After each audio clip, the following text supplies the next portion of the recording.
জরিপের মাধ্যমে 570 বর্গ কিলোমিটার আয়তনের সন্দ্বীপকে 1913 সালে 21টি ইউনিয়নে ভাগ করা হয়। কিন্তু ভাঙনে সমুদ্র গর্ভে যেতে যেতে সেই বিশাল সন্দ্বীপ এখন মাত্র 70 থেকে 80 বর্গ কিলোমিটার। লাখো সন্দ্বীপবাসী ভিটেমাটি হারিয়ে উদ্বাস্তু হয়েছে।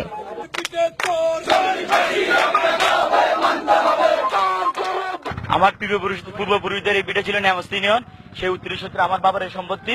এটা সেই আমার বাপ দাদার ভিটে মাটির বসত বাটির চিহ্ন, এটা সেই সাবেক নেমস্তি ইউনিয়ন। তবে ভাঙন এলাকায় আবারও বিশাল চর জেগে ওঠায় স্বপ্ন দেখছে সন্দ্বীপবাসী। যদিও হাতিয়াবাসীর দাবি এ চর তাদের অংশ। সন্দ্বীপবাসী বলছে এ চর তাদেরই ভেঙে যাওয়া অংশ।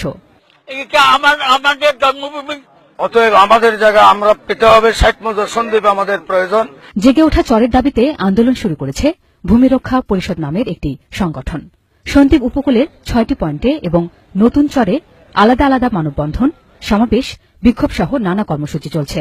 সেই ভূমি যেন আমাদের যারা বাস্তুহারা 60 মৌজা সন্দ্বীপ যারা আছি আমরা, আমাদের মাঝে যেন আবার ফেরত দিয়ে বন্টন করে দেয়। এই চর নাকি নোয়াখালীর একটা অংশ, কিন্তু আমরা এটা কখনো মেনে নিতে পারি না।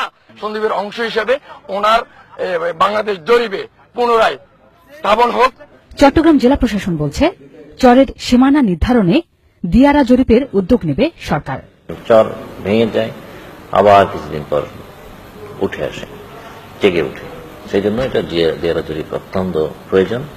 দিয়ারা জরিপ অবশ্যই করতে হবে। সীমানা নির্ধারণ না হলেও জেগে ওঠা চরে এরই মধ্যে সন্দ্বীপের বিলুপ্ত নায়ামস্তি ইউনিয়নের সাইনবোর্ড লাগানো হয়েছে।